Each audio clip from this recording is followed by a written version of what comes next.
Bismillahirrahmanirrahim. Assalamualaikum warahmatullahi wabarakatuh. Waalaikumsalam warahmatullahi wabarakatuh. Alhamdulillahirabbil alamin wassalatu wassalamu ala sayyidina Muhammadin wa alihi wa sahbihi wasallam. Alhamdulillah kita di sini dapat kembali untuk kemudian berjumpa berkumpul pada bulan Ramadan ini yang mubarak insyaallah, dan tentu salah satu arah atau tujuan di bulan Ramadan ini selain dalam hal individu, yakni untuk meraih ketakwaan, juga ada tujuan lain dalam bidang masyarakat dan juga bernegara. Nah, apa itu? Nah, maka di sini perlu kita bahas awal yang pertama terkait demokrasi. Nah, alhamdulillah di sini telah hadir narasumber kita, Mas Muhammad. Ya. Sehat, Alhamdulillah. Mas? Alhamdulillah sehat. Alhamdulillah. Meskipun agak capek ini. Siang-siang. Masih puasa. Iya. Nah, mungkin dari saya ada beberapa pertanyaan ya. Pertanyaan berkaitan dengan demokrasi. Jadi mungkin bisa saya langsung kasih pertanyaan. Oke. Jadi yang pertama, apa sih itu demokrasi? Dan bagaimana konsep ini berkembang di dalam konteks politik modern saat ini? Oke. Dalam konteks politik modern. Begitu. Bismillah. Assalamualaikum warahmatullahi wabarakatuh.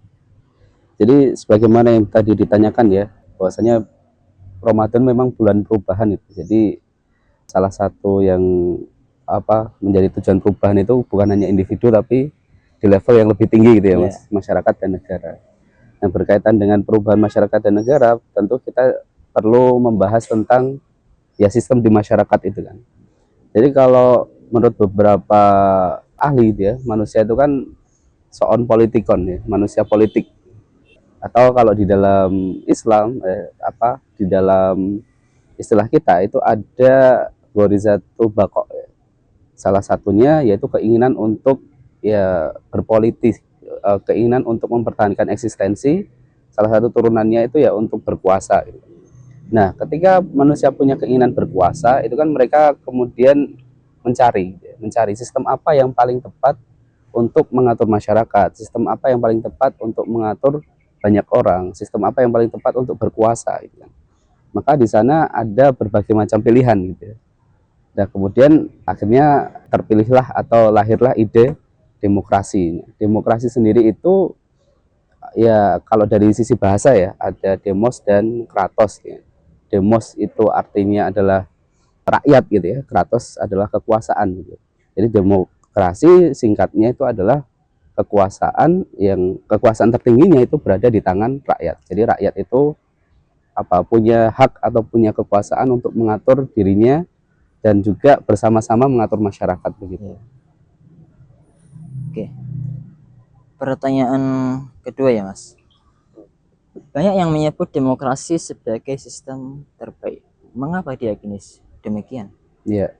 Kenapa kemudian demokrasi itu dianggap sebagai sistem terbaik, dan ini sekarang hampir di seluruh dunia, hampir seluruh masyarakat dunia menganggap demokrasi itu sinonim dengan kesejahteraan. Demokrasi sinonim dengan keadilan gitu ya. Jadi kalau sesuatu yang baik itu kemudian diidentikan dengan hasil dari demokrasi begitu. Jadi kalau antum nggak demokratis berarti jelek gitu. Nah sekarang seperti itu. Kenapa? Ya karena dianggap demokrasi ini menghimpun aspirasi masyarakat ya.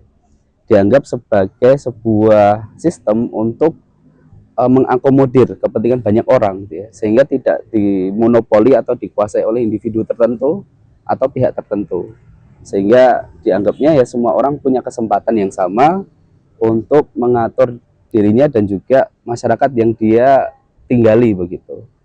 Makanya sekarang demokrasi di mata dunia itu dianggap sebagai sistem yang terbaik gitu ya, karena dianggap tidak memaksa gitu. Tidak ada paksaan, tidak ada penindasan begitu, karena semua orang berkuasa, semua orang punya kekuasaan. Kemudian pertanyaan ketiga, apakah benar atau bisa dikatakan bahwa demokrasi ini merupakan sistem terbaik? Nah itu bisa didiskusikan sebenarnya. Jadi itu tergantung dari perspektif kita gitu ya. Bahkan ketika lahirnya pun demokrasi itu ya satu dari sekian banyak sistem gitu kan. Kalau antum pernah mendengar ya, kalau di dalam kajian-kajian tentang sistem kenegaraan itu kan ada istilah siklus Polybius ya. Jadi salah satu filsuf ternama Polybius itu membuat satu skema yang itu disederhanakan oleh pemikir-pemikir berikutnya gitu ya. Kurang lebih yang disampaikan itu ya, siklus Polybius itu adalah sistem pemerintahan itu sifatnya apa ya, berulang, cycle gitu ya. Ada siklusnya. Jadi ketika manusia itu banyak gitu kan, kemudian ada satu tokoh atau satu orang yang punya power, punya kekuatan gitu ya, yang bisa mengatur banyak orang gitu ya. Maka lahirnya yang namanya monarki. Nah, monarki itu adalah satu orang kuat, dia punya kemampuan, kemudian dia mengatur untuk kepentingan banyak orang. Nah, tetapi kemudian karena besarnya kekuasaan yang dipegang oleh satu orang ini punya kecondongan untuk downgrade atau turun kualitasnya gitu ya. Kemudian menjadi tirani ya. Sering kita dengar ya, tirani, kekuasaan yang tiran gitu ya. Nah, itu artinya satu orang berkuasa kemudian dia menggunakan kekuasaannya untuk kepentingan dia sendiri. Jadi dia memimpin ya, kemudian dia terbawa hawa nafsunya gitu ya. Nah, ketika kekuasaan itu sudah tiran, maka kemudian akan ada resisten, ada perlawanan gitu ya. Kalau kekuasaan sudah menindas, ini ada perlawanan. Nah, perlawanan awal-awal itu dipimpin oleh orang-orang yang punya intelektualitas tinggi, orang-orang yang punya kemampuan di atas orang-orang kebanyakan itu ya. Yaitu adanya aristokrat gitu ya. Jadi ketika tirani itu sudah sangat keterlaluan, maka akan ada perlawanan dari orang-orang yang punya pemikiran atau intelektual gitu ya. Nah, kemudian lahirlah aristokrasi. Nah, aristokrasi ini ya sekumpulan orang lah ya, karena orang intelektual kan nggak banyak ya, biasanya sedikit dari sekian banyak orang gitu kan, tapi ada beberapa. Jadi aristokrasi ini adalah orang-orang yang punya kemampuan lebih daripada masyarakat yang lainnya, kemudian mengatur untuk banyak orang. Kemudian ya sama juga, jadi ketika kekuasaan itu dia pegang, maka ada tendensi ya, ada kecenderungan itu untuk downgrade juga, kemudian menjadi oligarki. Nah, itu sering dengar ya Mas, oligarki gitu ya. Jadi oligarki hari ini istilah yang sering kita pakai gitu ya, untuk merujuk pada segelintir orang yang dia itu berkuasa tetapi hanya untuk kepentingan kalangan mereka sendiri gitu. Ya seperti mungkin yang bisa kita lihat sehari-hari gitu ya. Ada orang-orang yang punya pejabat-pejabat gitu ya, yang di circle-nya saja yang berkuasa untuk kepentingan orang-orang yang di circle-nya juga gitu ya, oligarki. Ya lo lagi gitu ya. Orang itu lagi yang dapat jabatan, orang itu lagi yang dapat kekuasaan gitu ya. Yeah. Nah, dengan adanya oligarki ini pasti ada perlawanan lagi. Ya, kalau yang oligarki ini adalah orang-orang yang tertentu gitu ya, yang dia bisa menguasai semuanya gitu kan, maka dilawan oleh rakyat, orang yang banyak itu ya. Ya, kemudian lahirlah demokrasi. Demokrasi ketika orang-orang tadi dianggap tidak lagi memimpin untuk kepentingan banyak orang gitu ya, maka rakyat sendirilah yang akan mengambil alih kekuasaan gitu ya. Disitulah lahirnya demokrasi. Jadi orang-orang memimpin untuk kepentingan mereka, itu kepentingan bersama. Tapi tetap saja demokrasi ini nanti juga bisa downgrade lagi, turun lagi kualitasnya menjadi oklokrasi. Jadi masing-masing orang memimpin untuk kepentingan sendiri-sendiri. Akhirnya apa yang terjadi? Kacau balau. Maka dari kekacauan itulah lahir lagi satu sosok orang yang memimpin ya, namanya monarki lagi. Jadi siklus gitu ya. Artinya kalau kita lihat apakah demokrasi adalah sistem terbaik, ternyata demokrasi ya hanya satu dari banyaknya sistem yang ada tadi gitu ya. Jadi kalau dikatakan terbaik itu kemudian tidak juga gitu ya. Bahkan ya pemikir-pemikir terdahulu ketika demokrasi itu lahir itu justru malah skeptis. Ya seperti Aristoteles kalau kita lihat ya, Plato gitu kan, Socrates gitu ya. itu dulu malah juga mengkritik adanya demokrasi gitu ya. Karena demokrasi ini memungkinkan adanya kepemimpinan yang mereka itu tidak memimpin karena kemampuannya. Maksudnya tidak memimpin karena mereka itu mampu memimpin, tetapi karena mereka mampu mengambil hati orang-orang banyak gitu ya. Bahkan diistilahkan seperti ada penjual gula-gula sama penjual obat. Kira-kira pilih yang mana tuh? Nah, kebanyakan orang dia akan memilih gula-gula manis gitu ya. Karena apa namanya, mereka cenderung memilih sesuatu yang enak gitu kan. Mereka tidak akan memilih penjual obat ya. Penjual obat kan pahit walaupun menyehatkan. Maka akan lebih banyak orang itu yang memilih penjual gula-gula tadi. Ya ibaratnya hari ini gitu ya. Orang-orang tidak memilih mana pemimpin yang pintar gitu ya. Tidak memilih mana pemimpin yang punya kemampuan, tapi memilih yang menarik ya. Menarik dalam artian ya misalnya lucu, gemoy gitu ya, atau yang good looking ya, atau yang dia itu bisa menghibur ya, seperti yang terjadi hari ini gitu. Jadi mereka dipilih sebagai pemimpin bukan karena mereka pintar, bukan karena mereka intelektual, bukan karena mereka mampu memimpin, tapi mampu mengambil hati gitu ya. Sehingga itu memungkinkan orang-orang yang tidak punya kapabilitas itu naik ke tampuk kekuasaan. Itulah yang dikhawatirkan oleh para pemikir-pemikir terdahulu begitu. Ya, dari paparan yang Mas Mulat tadi jelaskan, sedikit nampak kekurangan-kekurangan yang ada dari sistem demokrasi. Yeah. Coba diterangkan lebih dalam lagi terkait apa saja kekurangan-kekurangan yang ada dalam sistem demokrasi. Ya, jadi demokrasi ini sebenarnya hanya alat gitu ya, alat, tidak bisa disebut sebagai sebuah nilai. Ya. Maka dari itu dia perlu nilai yang dari luarnya gitu.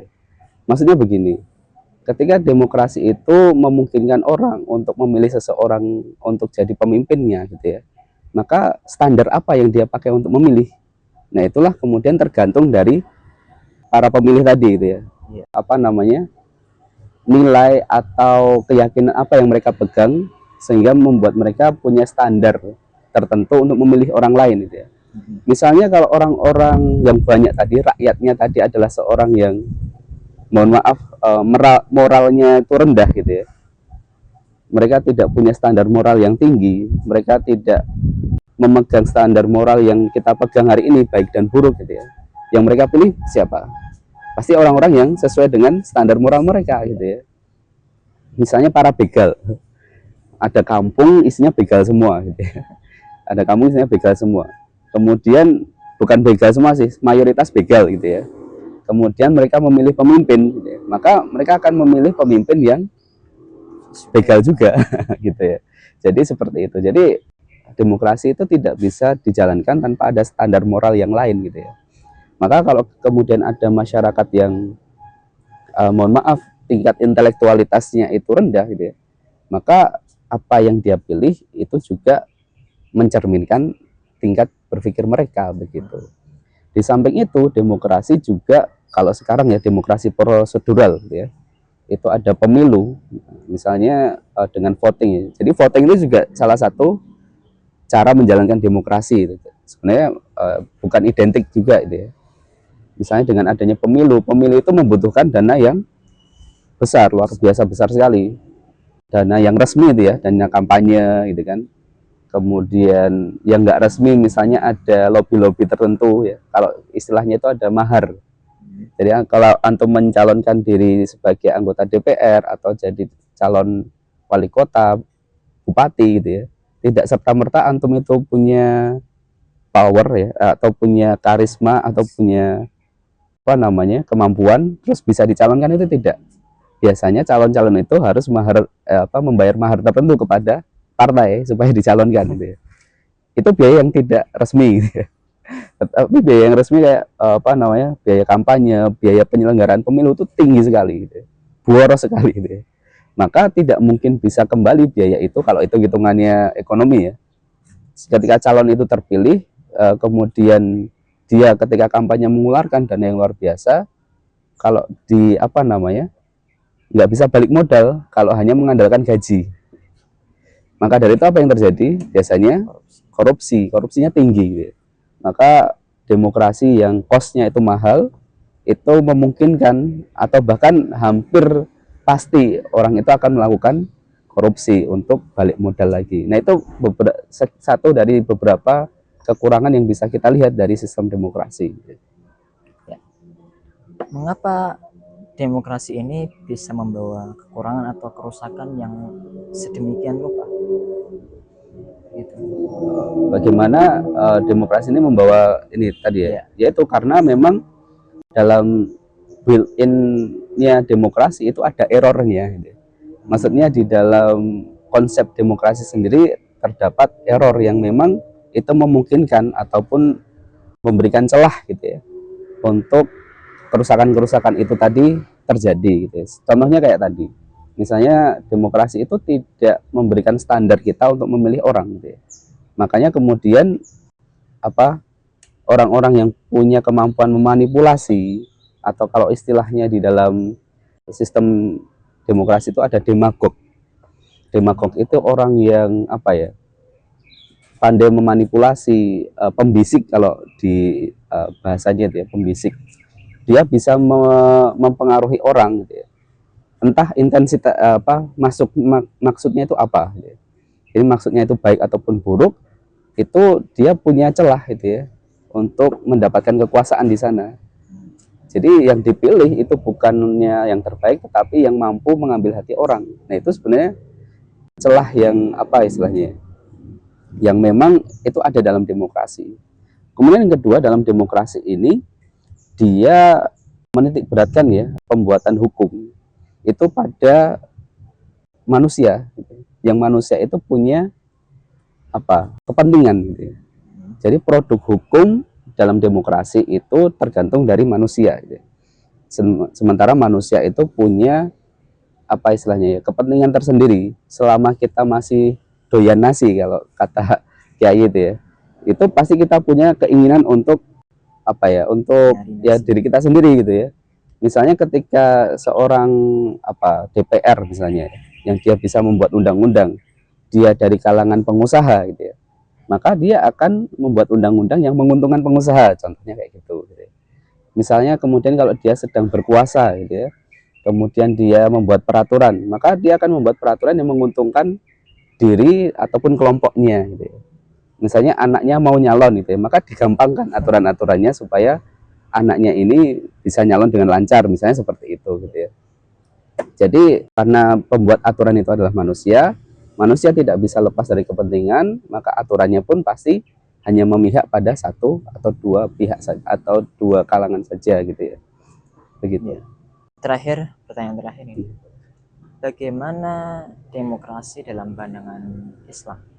Ya, kalau melihat demokrasi dari sudut pandang Islam, kita akan menariknya dari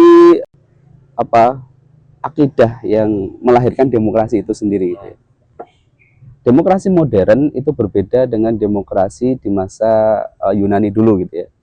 Kalau demokrasi modern ini kita tahu sejarahnya itu adalah dari bangsa Eropa gitu ya, yang mana mereka punya trauma sejarah dengan adanya sistem teokrasi.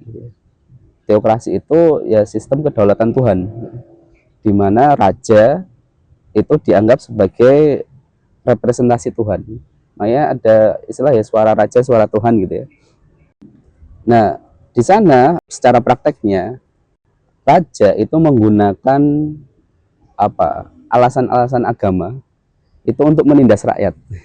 Dengan label agama itu untuk menindas rakyat. Maka kemudian para pemikir-pemikir Eropa ini dia istilahnya mencari cara untuk menghilangkan dominasi antara raja dan gereja ini ya. Kalau dulu kan di Eropa ya memang teokrasi itu antara raja dan gereja ini. Maka mereka mencetuskan demokrasi. Nah, makanya demokrasi yang diterapkan hari ini, demokrasi modern ini, itu lahir dari akidah sekuler. Jadi memisahkan antara agama dan kehidupan, fasludin anil hayah gitu ya. Nah, di dalam Islam tentu saja kita tidak bisa menerapkan itu gitu ya. Karena di dalam Islam kita dituntut untuk masuk ke dalam Islam secara kafah, secara menyeluruh gitu ya. Tidak bisa kita memisahkan antara politik dengan akidah kita. Tidak bisa kita memisahkan antara ekonomi dengan akidah kita. Tidak bisa kita memisahkan antara pendidikan, masalah-masalah sosial itu dengan akidah kita. Sebagai seorang muslim, segala macam masalah dalam kehidupan kita harus kita kembalikan kepada Quran dan Sunnah, kan gitu ya. Makanya kemudian tidak bisa kita memisahkan antara kehidupan negara atau kehidupan politik itu dengan agama gitu ya. Maka salah satu yang paling mendasar kenapa kok kemudian Islam dan demokrasi itu berbeda, ya dari sisi akidah itu. Dalam demokrasi, agama harus dipisahkan dari kenegaraan itu. Sebisa mungkin agama itu tidak ikut campur di dalam hukum ataupun di dalam mengatur masyarakat gitu kan. Tapi di dalam Islam justru sebaliknya. Agama harus masuk di dalam semuanya. Termasuk juga di dalam politik ya, di dalam politik dan mengatur masyarakat gitu. Begitu diskusi kami antara kami dengan Mas Muhammad, dan tentu ada banyak hal yang telah terjawab berkaitan dengan demokrasi, dan kesimpulannya adalah bagaimana Islam ini tentu tidak bisa menerapkan apa-apa yang ada dalam demokrasi, terlebih karena hal mendasar dari bidang atau dari sisi akidah ya. Begitu. Demikian diskusi kami. Jazakumullah khairan. Assalamualaikum warahmatullahi wabarakatuh. Waalaikumsalam warahmatullahi wabarakatuh.